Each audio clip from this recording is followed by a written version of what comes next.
اموی بادشاہ بنو امیہ کا سب سے حسین بادشاہ سلیمان بن عبد الملک، سب سے حسین، 42 سال کی عمر، جوانی. اس کی میت کو قبر کے قریب کیا گیا تو ہلنے لگا تو اس کے بیٹوں نے کہا ہمارے ابا زندہ ہیں. وہ سکتہ ہو گیا ہے، زندہ ہیں. عمر بن عبدالعزیز رضی اللہ رحمت اللہ علیہ فرمانے لگے ارے بھتیجو زندہ نہیں ہے، قبر کا عذاب جلدی شروع ہو گیا ہے. بل عجل اللہ بالعقوبہ، چھپاؤ، جلدی چھپاؤ.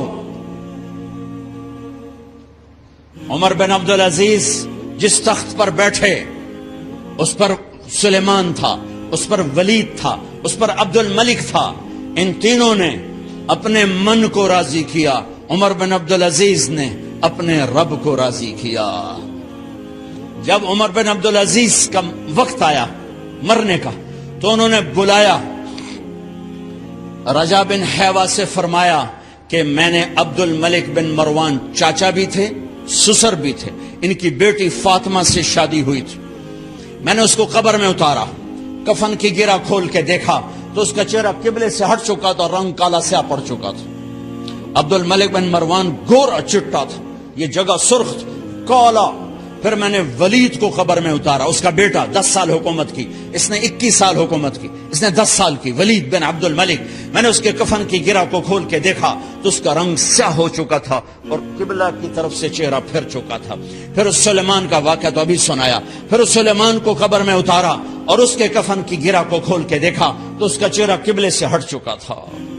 اب میں جا رہا ہوں، مجھے دیکھنا.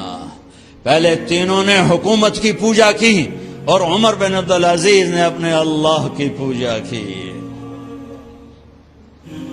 انہوں نے ایک بڑا عجیب خطبہ دیا جب خلیفہ بنے. اے لوگو، بچپن میں شعر و شاعری کا شوق تھا تو میں شاعر بنا، تھوڑا سا اٹھان ہوئی تو علم کا شوق لگا، میں نے علم حاصل کیا. جوان ہوا تو فاطمہ بنت عبد الملک سے عشق ہوا، میں نے اس سے شادی کی. اب اللہ نے مجھے حکومت دے دی ہے، اب تم دیکھو کہ میں اس سے اپنے اللہ کو راضی کروں گا. ہمارے حکمران تو ووٹ سے آتے ہیں اور چلے جاتے ہیں 4-5 سال کے بعد، ان کی وراثت میں حکومت آ رہی ہے اور 3 بر اعظم پر حکومت ہے اور ایسا رعب و دبدبہ ہے بنو امیہ کا، کوئی ان کے سامنے سر نہیں اٹھا سکتا. اور یہ بندہ 2 سال 2 مہینے 3 بر اعظم میں